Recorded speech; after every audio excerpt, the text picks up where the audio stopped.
안녕하세요. 자, 오늘도 준비한 설교를 바로 시작하도록 하겠습니다. 우리 미국에서 우리 세이자매 동생 우리 세영자매가 왔네요. 너무 반갑습니다. 네, 반갑습니다. 오늘 비도 오는데 집에서 또 예배드리고 있는 형제자매 여러분 안녕하세요. 반갑습니다. 주중 예배 때는요 이제 25분 정도를 설교하기로 말씀을 드렸고, 그리고 앞으로는 약간 신학적인 또 우리 주일날 할 수 없는 설교들을 우리 제자들을 향해서 좀 더 약간 신학적인 부분을 같이 공부하도록 하겠습니다. 아멘. 자, 성경, 성서란 무엇인가라는 제목으로 오늘도 한번 공부해 보겠습니다. 자, 성서라는 것은 영어로 바이블이죠. 바이블. 헬라어 비블리온이라는 책이라는 헬라어가 있는데, 이 비블리온이라는 단어의 뜻은 두루마리, 책이라는 뜻이거든요. 옛날에는 파피루스 아시죠? 많이 들어봐가지고 이집트 나일강에서 자라는 풀인데 그 줄기를 얇게 찢어서 아기로 묻힌 다음에 가로 세로로 붙인 다음에 물어로 이렇게 무거운 걸 눌러주면, 그리고 말리면 종이처럼 되지 않습니까? 거기에 이제 글을 기록했습니다. 자, 이 비블리온이라는 헬라 단어의 복수형이 비블리아인데, 이 비블리라는 복수 단어가 책들이라는 복수 단어가 라틴어를 거쳐 영어 바이블이 된 것을 볼 수 있습니다. 그래서 바이블은 그냥 책이라는 뜻입니다. 그래서 성경이라는 표현도 있고 성서라는 표현도 있는데, 서자가 거룩할 성자의 그 책서자.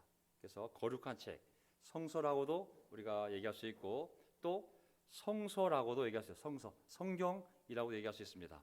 여기 이제 누가복음 3장 4절을 보게 되면, 누가복음 3장 4절, 선지자 이사야의 책에 쓴 바 광야에서 외치는 자의 소리가 있어. 여기 책 나오죠. 책. 이 책이 바로 비블리온. 결국 이것이 거쳐서 결국 바이블이라는 영어가 탄생하게 된 거죠. 자, 성서 그러면 책이라는 의미가 있는 것이고, 그다음에 우리 성경, 또 성경이라고도 하죠. 성경은 바이블이 아니라 스크립처라고 하잖아요. 헬라어 그라페에서 유래하다. 그는 그라포라는 동사가 있습니다. 쓰다.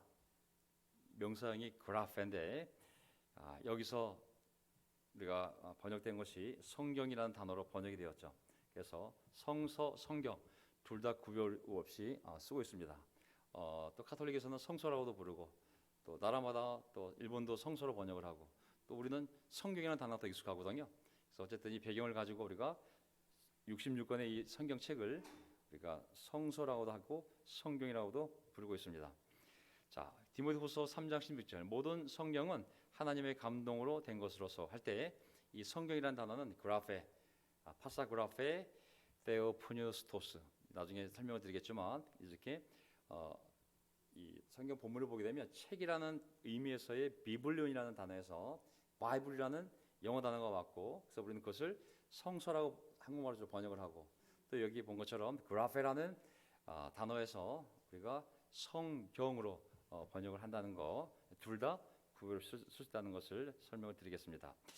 모든 성경은 하나님의 감동으로 된 것으로서 교훈하고 책망하고 바르게 함과 의로 교육시키기에 유익합니다.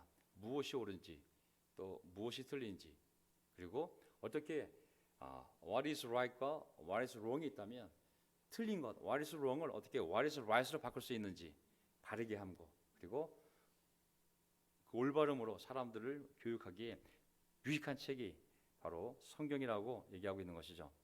자, 영감이란 무엇인가? 성경은 어떻게 쓰여졌는지 영감에 의해서 쓰여진 책이거든요. 영감이 아니고요. 자, 하나님의 영감, inspiration이라고 하잖아요. 자, 영감이란 무엇인가? 디모데후서 3장 16절에 나와 있던 말씀처럼 모든 성경은 하나님의 감동으로 된 것으로. 여기 보면 모든 성경은 사람이 쓴 것이고, 뭐 사람이 지어도 들어가고 많은 것 들어갔지만은 근본적으로 하나님의 감동으로 됐다고 그랬잖아요. 모든 성경은 하나님의 감동으로 된 이 세 개의 단어가 파사그라페, 데오푸니스토스. 딱 이 데오푸니스토스라는 단어가 풀었으면 형용사인데 하나님의 감동으로 된이라는 뜻이 되거든요. 그래서 여기 보게 되면 데오푸니스토스, 하나님에 의해 영감된, 하나님에 의해 감동된 이라는 뜻입니다.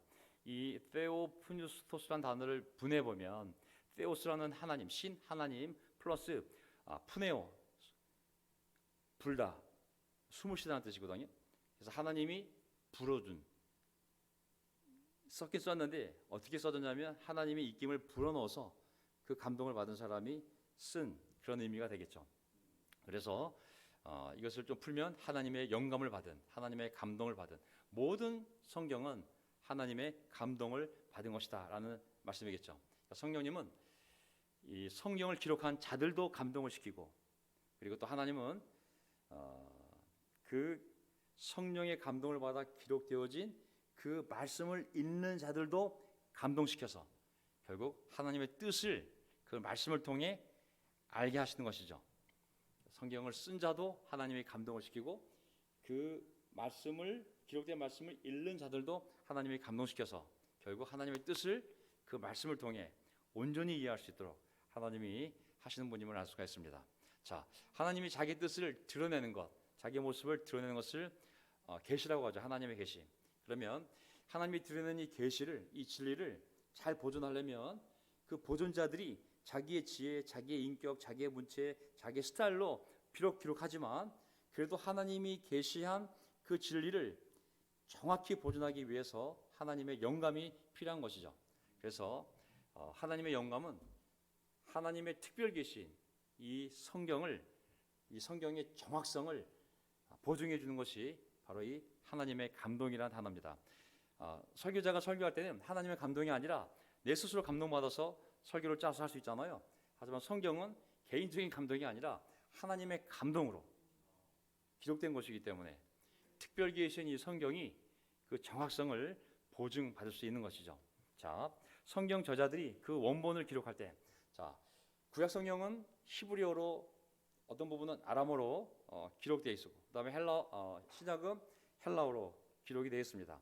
그 원본을 기록할 때 그 저자들의 인격, 그 저자들의 문체가 있지 않겠습니까?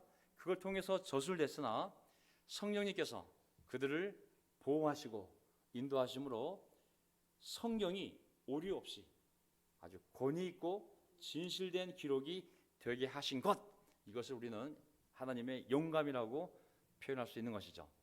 하나님의 영감. 성령께서 그들을, 저자들을 보호하시고 인도하심으로 성경이 오류 없이 정말 권위 있고 진실한 기록이 되도록 역사하신 것, 그것이 바로 하나님의 영감인 것이죠. 자, 이 영감을 생각해 보면 inspiration, 아까 얘기한 것처럼 영감의 신적 요소가 있는데 인적 요소도 있고 신인적 요소도 있습니다. 영감의 신적 요소는 뭐냐면, 자, 신적 요소는 뭐냐면 성령의 인도로 그 기록의 정확성이 보증되는 것이죠. 사람이 감동받았다고 눈물 흘리면서 막 썼던 것이 성경이 아니라 하나님의 입김을 통해 그 사람이 컨트롤되어서, 비록 자기 스타일, 자기 감정, 자기 느낌, 그리고 자기의 문체, 그게 다 포함됐지만, 자기 인격도 포함됐지만, 하지만 이 모든 것을 성령이 인도하셔서 정확하게 기록하게 한 것, 이것이 바로 영감의 신적인 요소인 것이죠. 영감의 인적인 요소는 뭐냐면, 저자들이 그냥 뭐 홀린 것처럼, 기계처럼 그냥 취해가지고 혼이 나간 상태로 그냥 받아 적은 것이 아니라 정신이 뚜렷한 상태로, 자기의 감정과 인격이 다 있는 상태로 자기의 문체대로 그것을 쓴 부분에 대해서는 그 영감의 인간적인 요소도 있는 것이죠. 그래서 하나님 우리를 사용하실 때는 우리의 그 개성, 우리의 배경, 우리의 삶, 우리의 환경, 이것을 다 존중하는 가운데 우리를 사용하시지, 우리를 기계처럼 우리를 이용하시는 분이 아님을 기억하시기 바랍니다. 아멘. 그런 다양성들이 하나님의 진리를 다양하게 표현하게 만들고, 그리고 다양한 사람들이 그걸 통해서 자기가 그것을 이해할 수 있게끔 하나님의 그 다양성을 사용하셨음을 알 수가 있습니다. 교회는 절대로 획일화가 되면 안 되는 것이죠. 하나님은 모든 사람의 삶을 존중하는 가운데, 그가 좋아하고 싫어하는 것, 자라면서 당한 모든 경험들, 그 모든 것들이 존중되는 가운데 그 인격체를 사용하셔서 하나님의 뜻을 이루어가시는 분이지, 그 모든 걸 부인하시고 넌 시키는 대로 해, 우리를 기계처럼 사용하는 분이 아니신 것이죠. 어떤 교회 리더든 어떤 교회 공동체든 만약에 사람을 그렇게 사용한다면 그것은 굉장히 위험한 일이 되겠죠. 자, 신인적 요소, 이 두 개가 합쳐지게 되면, 신적 요소와 인적 요소 합쳐지게 되면 결국 하나님은 인간을 통해 그 사람의 특별한 개별성을 존중하지만, 하지만 하나님의 객관적인 진리가 오류 없이 기록될 수 있도록 하나님이 이 신적, 인적 요소가 다 이 영감을 통해 작동하게 되는 것이죠. 그럼 하나님의 영감의 적용 범위는 무엇이냐? 성경 원본에만 미치는 것이죠. 성경 원본에만 번역되어진, 영어로 번역되어지거나 한국어로 번역되어지거나 이런 나중에 라틴어로 번역되어지거나 그러한 번역본에 영감을 미치는 것이 아니라 오직 성경 원본. 성경 원본이 지금 지구상에 없죠, 그렇죠? 없습니다. 성경 원본은 다만 사본을 통해서 원본을 추리하는데 사본이 워낙 똑같다 보니까 원본의 내용을 알 수 있을 뿐이지 처음에 마태가 쓴 그 원본, 이사야가 쓴 그 구약 원본은 지구상에 존재하지 않습니다.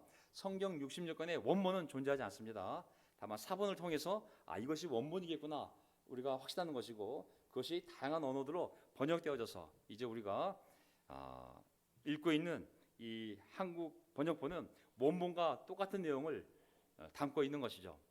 자, 영감의 범위는 성경 저자들의 단어들까지 미쳤다. 이게 무슨 말이냐면 하나님의 영감을 미칠 때 사람을 감동시키고 네가 알아서 써라 이거 아니라 그 사람이 단어를 쓸 때 고를 때 조사까지 하나님의 영감을 미쳤다는 것을 의미하는 것이죠.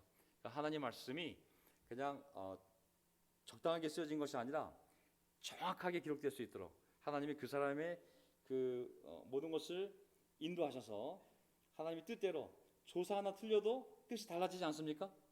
아다르고 오다른 것처럼 주소 여대 주격 소유격 역격 주격 소유격 역격 대격 우리가 은은이가 에게를 그게 조사가 틀림에 따라서 문장이 완전히 달라지는 것처럼 하나님이 정말 우리는 잘 모르지만 이 성경 원문을 보게 되면 함부로 번역할 수 없게끔 다 하나님이 보안 장치를 만들어서 단어 하나하나까지 하나님의 영감의 범위가 영감이 미쳤음을 알 수가 있습니다. 번역본은 다르죠. 번역본은 뭐 영어 번역본도 수십 개가 되고 한국 번역본도 벌써 열 몇 개가 되거든요. 그거는 하나님의 영감이 적용 대상이 아닌 거죠. 원본에만 하나님의 영감이 이렇게 적용되고 미친 것이고 번역은 인간적인 요소들이 이제 많이 들어가 있는 부분들이 있죠. 자, 그래서 이거를 이 세 가지 단어를 꼭 외워두세요. 이제 하나님의 말씀의 성경책에 대해서 우리가 가져야 될 정확한 개념이 세 가지가 있는데 하나 전체 영감. 영감이 66권 가운데 65권은 내가 믿겠는데 66권째 이 책은 하나 영감이 좀 덜 된 것 같아 라고 말할 수가 없어요. 66권 모두 하나님에 의해서 영감된 책임을 알 수가 있습니다. 전체 영감이 66권 전체에 하나님의 영감이 미쳤다. 그 다음에 완전 영감은 뭐냐면 모든 부분이 한편으로는 인적이며 동시에 모두 신적이다. 이거 뭐냐면 모두 사람이 쓴 것이죠. 구약이나 신약 모두 사람이 쓴 것이죠. 그냥 뚝 떨어진 것이 아니죠. 사람을 통해 기록된 것이죠. 하지만 어떤 거 하나 빠진 것 없이 100% 하나님의 영감으로 처음부터 끝까지 다 기록됐다는 사실을 알 수가 있는 것이죠. 완전한 영감. 축자 영감은 뭐냐면 한 글자 한 글자 원본의 단어 하나하나 문자들이 모두 성령의 감동을 받은 그 사람에 의해서 오류 없이 기록되었다라는 것이 바로 축자 영감입니다. 그렇기 때문에 사람이 기록했으면 오류가 있을 수 있지만 하나님의 영감을 받은 사람이 기록했기 때문에 무호성, 오류가 없다는 것이죠. 그래서 전체 영감, 완전 영감, 축자 영감 이 세 가지가 우리가 성경을 바라볼 때 그 읽을 때 어떤 거는 빨간색 칠해서 요거는 하나님이 하신 말씀, 요거는 그냥 사람이 쓴 말씀 이렇게 하면 절대 안 되는 거예요. 모든 구절이 성경 66권 전체가 100% 영감, 50% 영감이 아니라 완전하게 모든 단어들이 하나님에 의해서 기록되었음을 그래서 오류가 없는 책임을 우리가 믿는 것이 바로 우리가 성경에 대한 우리의 믿음입니다. 아멘. 그런 마음으로 성경을 읽습니다. 예. 자, 성경은 어떻게 구성되어 있을까요? 성경은 66권이죠. 복습 들어갑니다. 복습. 구약이 39권, 3 곱하기 9는 27, 3, 9, 27, 신약 27권. 그래서 총 66권입니다. 자, 가장 큰 내용은 하나님과 그의 백성 사이에 맺어진 두 큰 언약을 얘기하는 것이죠. 구약과 신약이 바로 중요한 부분입니다. 구약은 우리가 알다시피 시내산에서 모세를 통해 맺어진 언약, 모세 언약. 하나님은 우리의 여호와는 우리 하나님이 되시고 우리는 그분의 백성이 되는 언약인 것이 이스라엘 백성들이. 신약은 새 언약. 이제 때가 되면 이스라엘 가문과 내가 새로운 언약을 맺을 거다 그러고 돌판이 아니라 사람의 마음에 그 언약 내용을 새길 거라고 아시죠? 그래서 예수님이 6월절 저녁에 그 포도주를 따르시면서 이것은 내가 너희와 세우는 새 언약이라고 말씀하셨잖아요. 내 피로 세우는 새 언약이라고 말씀하셨습니다. 성경 66권은 구약과 신약. 구약은 창조에서 창세기 1장 1절 창조에서 그리스도께서 오시기 전까지 창조부터 시작을 해서 그분의 아들이 우리를 구원하기 위해 오시 전까지 내용이 구약에 담겨 있고, 신약은 세례 요한부터 그리스도가 오기 전에 소개자가 먼저 있어야 되니까 세례 요한부터 그리스도께서 오신 후의 기록이 바로 신약의 내용이죠.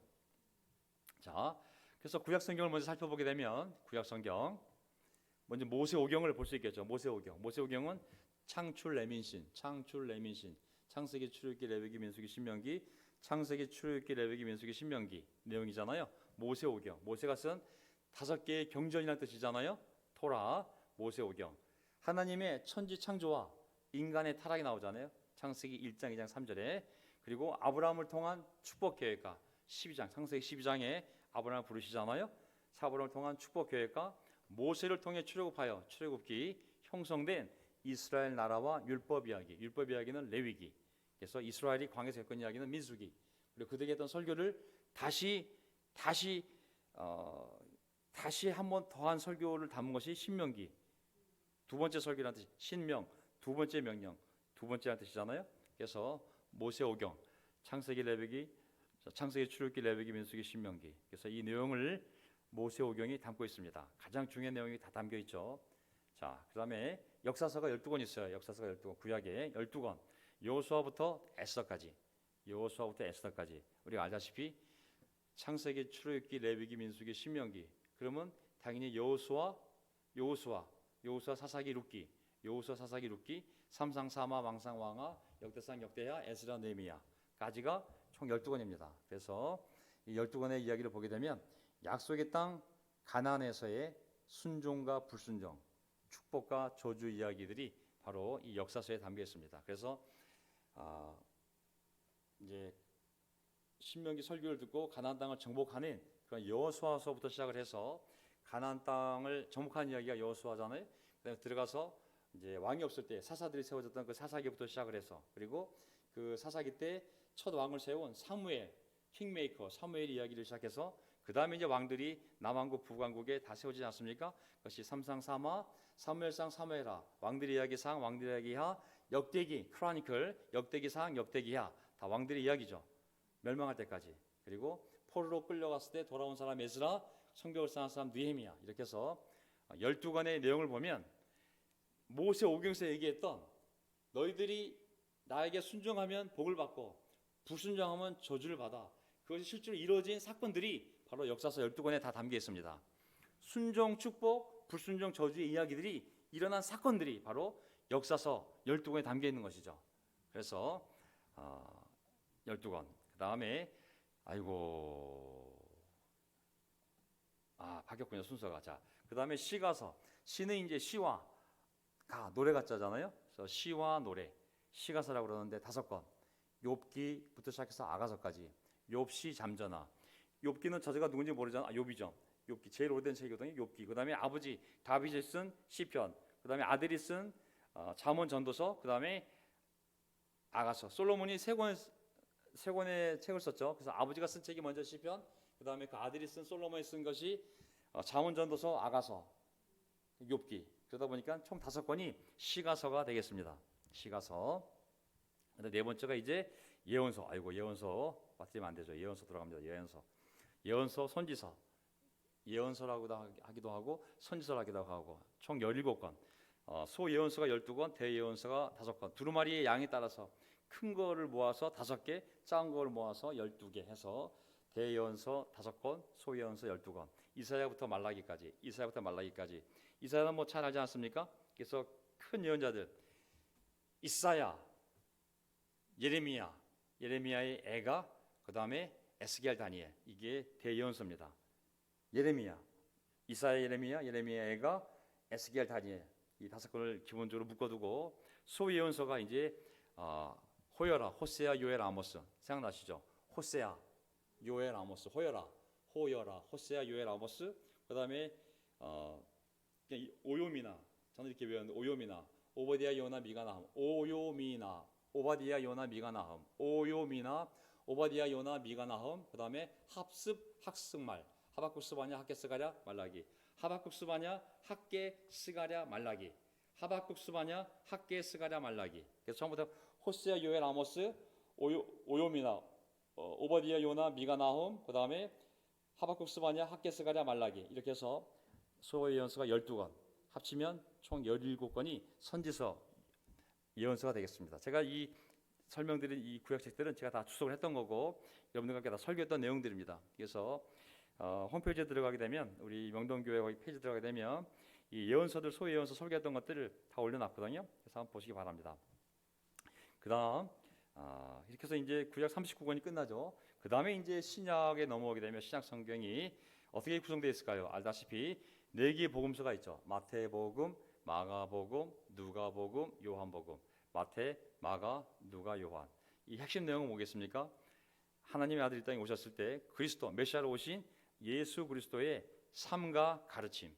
삶과 가르침이 제일 중요하잖아요. 우리가 구원을 받으려면 너의 가르침과 너의 삶을 잘 살펴보라고. 결국 복음서는 이 땅에 구원자로 오신 하나님의 아들 예수 그리스도의 삶과 가르침을 4명의 저자 마태마가 누가 요한을 통해서 복음이라는 기쁜 소식이라는 장르를 통해 기록한 내용이죠. 역사서는 사도행전, 구약의 역사서는 아까 우리가 뭐라고 했었죠? 구약의 역사서는 모세오경 바로 다음 뒤에 여호수아, 사사기, 룻기, 그 다음에 사무엘상, 사무엘하, 왕들의 이야기상, 왕들의 이야기하, 역대기상, 역대기하, 에스라, 느헤미야. 이것이 역사서였는데 구약의 신약에서는 이 사도행전이 역사서가 됩니다. 그 내용은 예수님의 가르침이 교회를 통해 땅 끝까지 퍼져나간 그 역사와 행로를 기록한 것이 바로 역사서거든요. 그래서 사도행전이 그 역사서의 성격을 분명히 띠고 있습니다. 어떻게 복음서에 쓰여진 대로 그 제자들이, 예수님의 제자들이 예수님 부활 이후에 그 교회를 세워 나갔는지 그 흐름에 따라서 교회가 퍼져나간 그 역사와 행로를 기록한 것이 바로 사도행전이요, 우리가 쓰고 있는 것이 명동행전인 줄 믿습니다. 아멘. 죄송합니다. 너무 세게 나가서 이거 잘못해 2단 될라 또 이거. 자, 사도행전. 세 번째 서신서. 서신서는 이제 레터죠, 레터, 에피슬, 레터, 편지.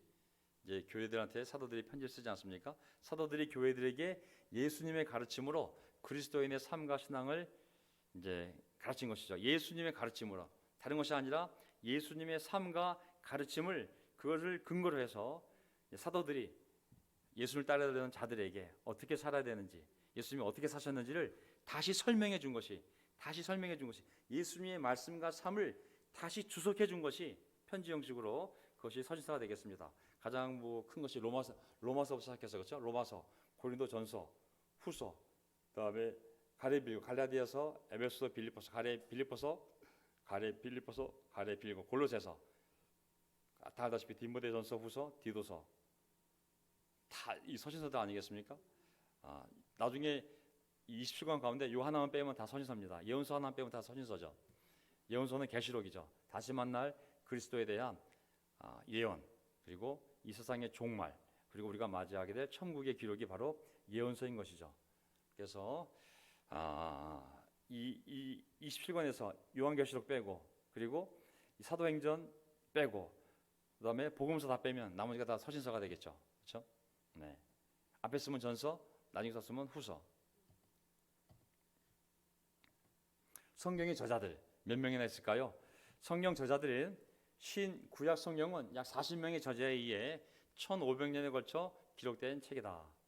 66권이 있지만 저자가 40명쯤 되고 약 1500년에 걸쳐 처음 쓴 사람부터 시작해서 마지막 쓴 사람까지 1500년이 걸린 거죠. 모세가 모세오경을 썼을 때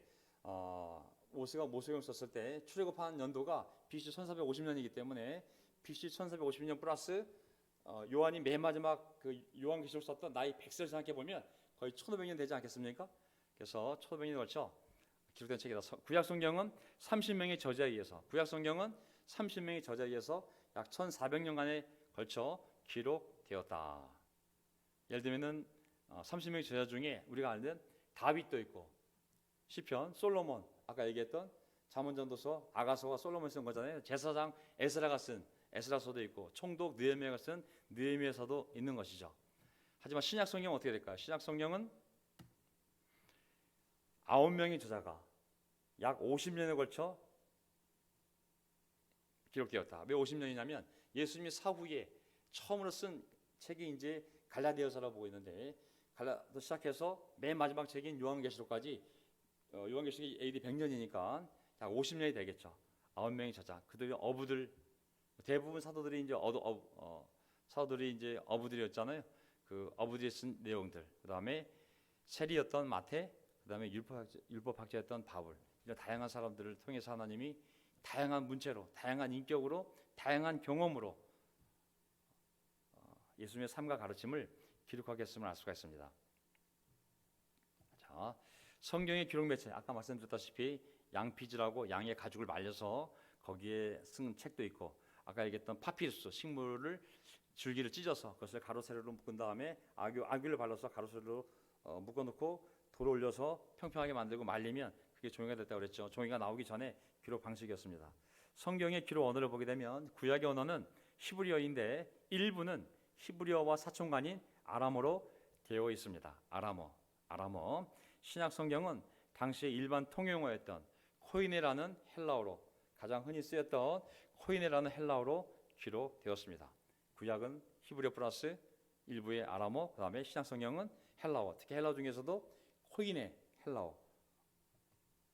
그 내용의 통일성, 구약 성경 66권을 보게 되면 그 내용이 통일되어 있는데, 핵심 내용은 뭐냐면 구약은 하나님과 그분이 보내실 메시아에 대한 예언의 기록이며, 신약은 그 예언대로 오신 하나님의 메시아, 하나님의 기름 부은 자, 곧 예수 그리스도의 생애와 사역과 가르침을 기록하고 있습니다. 근데 그 내용이 마치 서로 모르는 1500년에 걸쳐서 그 많은 사람들이 썼지만 그 내용을 보면 마치 한 사람이 알고 쓴 것처럼 그 내용이 통일성과 연속성을 가지고 있다는 것이죠. 사람은 40명이었지만 원저자는 누구예요? 손목이 40개였지 원저자는 하나님이기 때문에 그 내용이 통일성과 연속성을 가질 수밖에 없는 것이죠. 아무리 세월이 길어도 하나님 머릿속에서 이루어간 역사이기 때문에 그것은 연속성, 하나님 마음 안에 있는 연속성을 가질 수밖에 없는 것이죠. 사람의 저자는 40명, 하지만 원저자는 한 분, 하나님이라는 것이죠. 성경에 기록된 목적은 무엇일까요? 요한복음 20장 31절, 이것들을 기록한 목적은 예수님께서 그리스도 메시아이시며 하나님의 아들이심을 여러분이 믿고 또 그렇게 믿어서 그분의 이름으로 생명을 얻게 하는 것이다. 아멘. 믿고 생명 얻는 것이 핵심입니다. 아멘. 구원이에요. 성경의 핵심은 두 번째, 진리의 가르침으로 인생을 교훈, 책망 바르게 하고 훈련시키는 것이 목적입니다. 구원만 하면 뭐 하겠습니까? 잘 살아야 되잖아요. 잘 살게 도와주는 그 진리가 바로 하나님의 말씀이라는 거거든요. 디모데후서 3장 17절, 이는 하나님의 사람으로 온전하게 하며 모든 선한 일을 행할 능력을 갖추게 하려 합니다. 여기 보게 되면 첫째, 어떤 사람을 온전하게 만드는 책이 바로 성경책이고, 그리고 사람이 선한 일을 하기에 부족함이 없도록 철저하게 준비시켜주는 책이 바로 성경책이라는 것이거든요. 그래서 우리가 서로를 격려하고 위로하고 상황을 인식하고 할 때 항상 그 기본이 되는 책이 성경책이 되는 줄 믿습니다. 아멘. 성경책 옆에 딴 책을 두면 절대 안 됩니다. 다 밑에도 돼. 밑에 성경 진리 밑에 하나 예화로서 다른 책을 쓸 수는 있어도 성경과 동일한 권위를 갖는 책을 두면 안 돼요. 그것이 퍼스트 프린서플이 되었던 어떤 책이 되었던지 간에 오직 성경만이 진리라는 것을 우리가 잊지 말고 우리 삶의 모든 부분에서 이 성경을 가지고 얘기해야 됩니다. 모든 걸 성경을 가지고 얘기해야 됩니다. 성경을 가지고 모든 것은 성경의 언어로 성경을 가지고 판단하고 성경을 가지고 인식하고 성경을 가지고 충고하고 성경으로 격려하고 모든 것은 성경으로. 성경 전체의 중심 인물 예수 그리스도. 자, 요한복음 5장 39절 마지막이네요. 너희는 성소에서 영원한 생명을 찾아 얻겠다는 생각으로 성서를 연구한다. 너희는 성소라고 그랬죠. 표준 세번역에는 성경, 카톨릭 성경에는 성서라고 되어 있어요. 영원한 그라페. 너희는 성소에서 영원한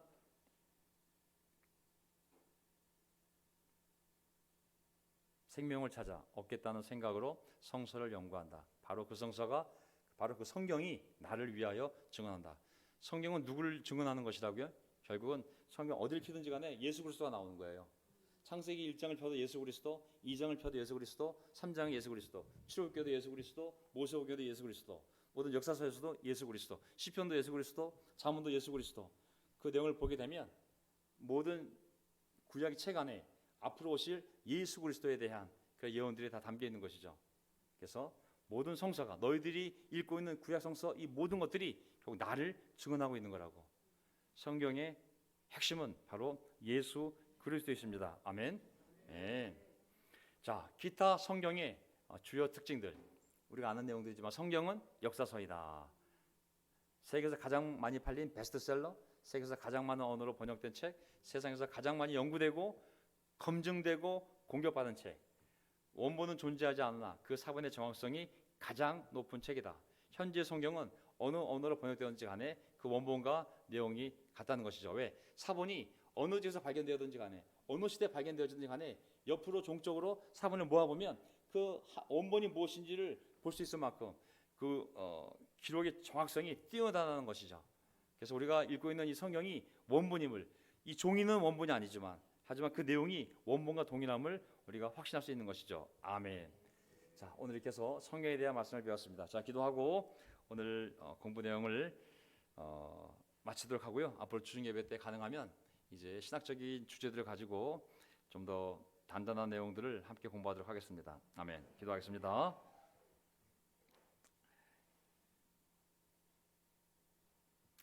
하나님 아버지 감사합니다. 하나님께서 놀라운 섭리 가운데 이 66권의 성경책을 저희 손에 들어올 수 있도록 얼마나 많은 사람이 죽고 희생을 당했는지 모릅니다. 하나님의 말씀이 보존될 수 있도록 하나님의 말씀이 잘 전달되어 그 사람들이 그 말씀을 통하여 생명을 얻을 수 있도록 하나님께서 얼마나 많은 사람들의 희생을 통하여 우리 손에 이 성경책이 들어왔는지 모르겠습니다. 우리가 우연히 얻은 성경 같지만은 이 성경에는 수많은 사람의 피가 있고 예수 그리스도의 피가 있습니다. 하나님 이 귀한 말씀, 이 하나님께서 정말 태초부터 시작하여 하나님 우리에게 드러내고 싶은 모든 내용을 담은, 우리가 알아야만 하는 그 모든 내용을 담은 이 성경책이 한국말로 번역되어 이렇게 쉽게 아침이나 저녁이나 낮에나 언제든 어디서든 내가 원하면은 하나님의 뜻을 정확히 알 수 있게끔 이렇게 기록되어지고 번역되어지고 전달되어진 것에 대해서 하나님 감사를 드립니다. 제가 자연인이었을 때는 이 내용을 알지 못했습니다. 제 안에 성령이 없었을 때는 이 책에 관심도 없었고 이 책이 무엇을 얘기하는지 저는 아무것도 알지 못했습니다. 주님께서 저를 인도해 주셔서 저를 인도하셔서 성령께서 기록한 이 책을 성령께서 우리를 인도하셔서 깨닫게 하시고 감동받게 하시고 그리고 회개하게 하시고 믿게 하셔서 오늘날 이 성경책으로 말미암아 우리가 거듭났고 우리가 이 교회를 만났고 지금까지 그 말씀에 의지하여 살아가고 있습니다. 하나님 이 말씀을 사랑하는 교회로서 저희가 여기까지 왔는데 남은 인생 이 말씀을 붙잡고 살아가게 도와주십시오. 이 책에 무슨 책이 필요하겠습니까? 하나님 이 책 외에 우리 영혼이 성장하고 하나님을 알아가는데 어떤 책이 필요하겠습니까? 이 귀한 말씀 저희가 소중히 여기고 매일 아침 눈을 떴을 때 그리고 언제든 시간 날 때 이 말씀을 열어 하나님의 뜻을 분별하고 하나님과 교제하며 저희가 이 말씀 안에서 기쁨을 얻고 하나님의 복을 받는 그러한 말씀의 사람이 될 수 있도록 저희를 도와주십시오. 오늘 이 저녁에 다시 한번 주님의 성경책이 어떻게 만들어졌는지 어떻게 우리에게 왔는지 살펴보았습니다. 그 확신을 갖고 날마다 전진하는 저희 될 수 있도록 도와주시옵소서. 우리의 주님이신 예수 그리스도 이름으로 기도합나이다. 아멘.